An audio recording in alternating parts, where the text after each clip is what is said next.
தமிழக பாஜக தலைவர் திரு அண்ணாமலை ஐபிஎஸ் அவர்களுக்கு வணக்கம் சார். விழுப்புரம் கள்ளக்குறிச்சி விஷச்சாராய மரணம் தொடர்பாக முழுமையான நடுநிலையோட விசாரணை வேணும், ஆளுங்கட்சியினுடைய அழுத்தம் தலையீடு இல்லாமல் நடக்கணும் அப்படின்றதுக்காக மத்திய உள்துறை அமைச்சர்கிட்ட சிபிஐ விசாரணை கோரி நீங்கள் கடிதம் எழுதியிருக்கிறதா செய்திகளில் பார்க்குறோம். வரவேற்கக்கூடிய விஷயம்தான். ஆனால் இந்த கொடூர மரணத்தை முன் வச்சு கூட பாஜகவும் மோடியும் அண்ணாமலையும் தான் இதுக்கெல்லாம் காரணம் அப்படிங்கிற மாதிரி இந்த பிண அரசியலை கூட மத்திய அரசாங்கத்துக்கும் ஒரு பாஜக கட்சிக்கும் மோடி அரசாங்கத்துக்கும் எதிராக விஷம பிரச்சாரம் பண்ணிட்டு இருக்காங்களே, இந்த கருத்தியல் பயங்கரவாதிகள் மேலே எப்போ சார் நடவடிக்கை எடுப்பீங்க? மத்திய அரசாங்கம் இங்கே போராளி ஆர்வலன் அப்படின்ற பேரில், மத்திய அரசை எதிர்க்கிறேன் அப்படின்ற பேரில் இங்கே தேசிய சிந்தனையே வரக்கூடாது, ஒரு தேசிய நீரோட்டத்துக்குள்ள மக்கள் இணையக்கூடாது, இங்கே இருக்கக்கூடிய தலைமுறை போதை வன்முறை கலாச்சார சீரழிவு மத பயங்கரவாதம்னு அழிக்கணுமே தவிர அவங்க எந்த வகையிலையும் உருப்பட விட்டுறக்கூடாது அப்படின்ற விஷயத்துல தெளிவாக வேலை பார்த்துட்டு இருக்காங்களே, இவங்க மேலெல்லாம் மத்திய அரசாங்கம் உள்துறை அமைச்சகம் எப்போ நடவடிக்கை எடுக்கும்? இன்னொரு காஷ்மீரை தமிழகம் மாறுற வரைக்கும் அவங்க மௌனமாக வேடிக்கை பார்ப்பாங்களா?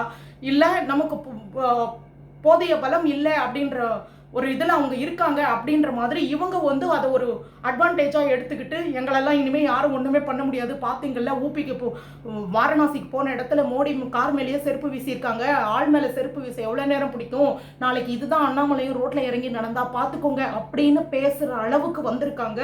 மன ரீதியாக இங்கே இருக்கக்கூடிய ஒரு தேசியவாதிகளை பாஜக ஆதரவாளர்கள் எல்லாம் ஒரு அச்சுறுத்தலுக்கு கொண்டு போற மாதிரியான சூழல்ல நடந்துட்டு இருக்காங்களே, இவங்க மேலெல்லாம் எப்ப நடவடிக்கை எடுக்க பரிந்துரை பண்ணுவீங்க?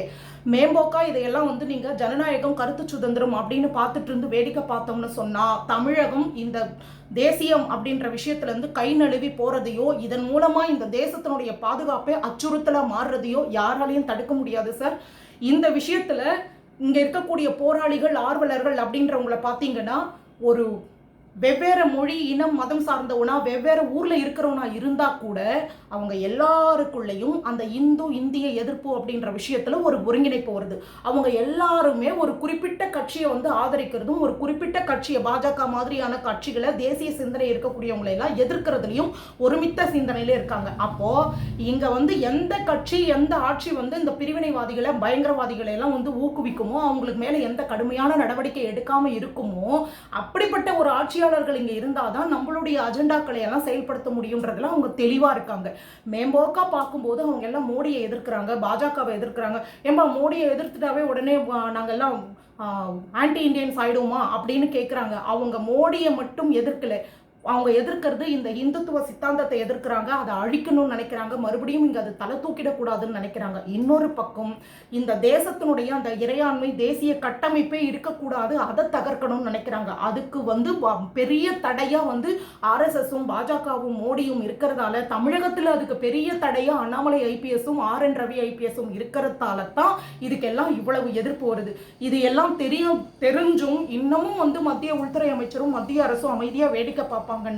இன்னும் உங்களுக்கு Z+ செக்யூரிட்டி கொடுத்துட்டா அதோட கடமை முடிஞ்சிருச்சு அப்படின்னு நினைப்பாங்கன்னா, அந்த செக்யூரிட்டி கொடுக்கறதுக்கு அந்த அளவுக்கு அச்சுறுத்தலும் நெருக்கடியும் வர்றதுக்கு காரணமானவங்க மேல எந்த நடவடிக்கையும் எடுக்காம இருப்பாங்க அப்படின்னு சொன்னா 10 வருஷம் ஆட்சி கையில இருந்ததுக்கு என்ன சார் அர்த்தம் இருக்கு? நம்பி ஓட்டு போட்ட மக்கள் நிர்கதியா இப்படிதான் இனிமேலும் இருப்போம் அப்படின்னு சொன்னா அப்ப எங்க சார் இருக்கு இங்க தேசிய இறையாண்மை பாதுகாப்பு எல்லாம்? தமிழகத்துல எதனா சிறப்பு அரசியல் அந்தஸ்து எதனா கொடுத்துருக்காங்களா? இல்ல தமிழகம் இந்தியாவில இருந்து வேற ஒரு பகுதி அப்படின்ற மாதிரி ஏதாவது இருக்கா? இங்க இருக்கக்கூடிய அத்தனை போராளிகளும் ஜெயலலிதா அம்மாவுடைய காலத்துக்கு அப்புறம் வந்தவனுங்க தான். அந்த அம்மா இருந்த வரைக்கும் ஒருத்தர் 2 பேர் கூட தலை தூக்க விடாம தேச பாதுகாப்பு சட்டத்துல போட்டு வாழை ஒட்ட நறுக்கி வச்சுச்சு.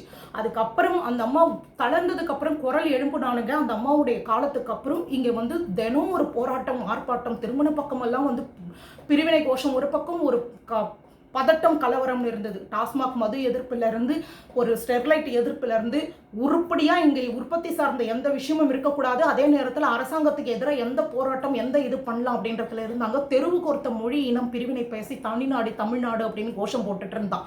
ஆனா அத்தனை பேரும் சொல்லி வச்ச மாதிரி இங்க இந்த திமுக ஆட்சி அரசமைச்சதுக்கு அப்புறம் இருக்கிற இடம் தெரியாம பதுங்குறானுங்க.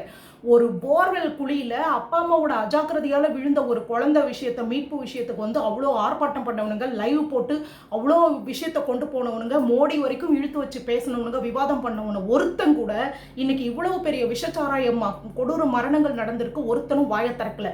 இந்த விஷச்சாராய விவகாரம் முன்கூட்டியே கணிச்சு விருப்ப ஓய்வில் போகிற அளவுக்கு ஒரு நெருக்கடி இருந்த ஒரு காவல்துறை அதிகாரி சம்பந்தமான செய்திகளை வந்ததுக்கு அப்புறம் கூட மாநில உளவுத்துறையை, காவல்துறையை கையில் வச்சிருக்கவங்களை பேச மாட்டோம், முதலமைச்சரை கேட்க மாட்டோம், ஆளுங்கட்சி மக்கள் பிரதிநிதியை கேட்க மாட்டோம், நாங்கள் நேராக மோடியை தான் கேட்போம். அவர் போட்ட ஜிஎஸ்டியால தான் விலைவாசி ஏறிச்சு, தாறுமாறா இந்த மாதிரி விலை ஏறினதுனால தான் வந்து மக்கள் வந்து இந்த விஷச்சாராயத்தை குடிச்சு சாகுறாங்கன்ற மாதிரி விஷம பிரச்சாரத்தை தான் இப்பவும் பண்ணுவோம்னு அவங்க பண்ணுவாங்க.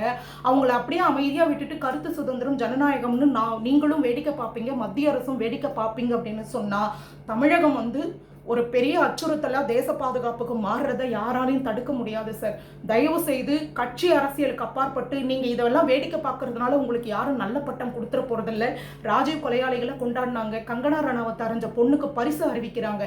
ஆனால் இன்னைக்கு ஊபி வாரணாசி போகும்போது மோடியுடைய கார் மேலே செருப்பு போட்டாங்க அப்படின்றத ராகுல் வந்து அவ்வளோ புலகாகிதமாக பேசிட்டாருன்னு சொல்லி இங்கே வெற்றி திருவிழாவாக கொண்டாடுறீங்க. நாளைக்கு இதுதான் வந்து அண்ணாமலை ஐபிஎஸ்க்கும் நடக்கும். இன்னைக்கு மோடி கார் மேலே விழுந்தது, நாளைக்கு மோடி மேலேயே விடும் அப்படின்ற மாதிரிலாம் பேசுகிறாங்க. இன்னொரு பக்கம் இது வந்து அறுதி பெரும்பான்மை இல்லாத ஆட்சி அப்படின்றத வந்து விஷம பிரச்சாரமாக பண்ணி அடுத்து நாங்கள் தான் இனி எந்த காலத்திலையும் பாஜக மோடியை வரவிட மாட்டோம் அப்படின்ற மாதிரியான விஷம பிரச்சாரங்கள் அத்தனை பேருமே கடந்த காலங்களில் சிஏஏ என்ஆர்சியை எதிர்த்தவங்க, அக்னிபாத் திட்டத்தை எதிர்த்தவங்க, இந்தியா பாகிஸ்தான் வந்தால் பாகிஸ்தான் ஆதரவு, இந்தியா சீனான்னு வந்தால் சீனா ஆதரவு நிலைப்பாடு, இந்தியா கனடா பிரச்சனைனா கனடா ஆதரவு நிலைப்பாடுன்னு எந்த இடத்துலையும் இந்த தேசத்துடைய நலன், வளர்ச்சி, பாதுகாப்பை எதிர்க்கிறவங்க எந்த சூழல்லையும் ஒரு அந்நிய சக்தியை ஆதரிக்கிறாங்கன்னு சொன்னால் அவங்களுடைய பொருளாதார பின்புலம், அவங்களுடைய ஒருங்கிணைக்கக்கூடிய சக்தி எது, அவங்களுக்கு பின்னாடி இருக்கக்கூடிய அந்நிய சக்தி எதுன்றத கண்டுபிடிச்சி அதெல்லாம் வேரோட அழிக்காம தமிழகத்தில் தேசிய சிந்தனையையும் நலன் வளர்ச்சியையும் கட்டமைக்கிறது அபூர்வம் சார். தயவு செய்து இந்த விஷயத்தில் உரிய நடவடிக்கை எடுங்க. மத்திய அமைச்சகத்துடைய உள்துறை அமைச்சர் கவனத்துக்கு கொண்டு போங்க.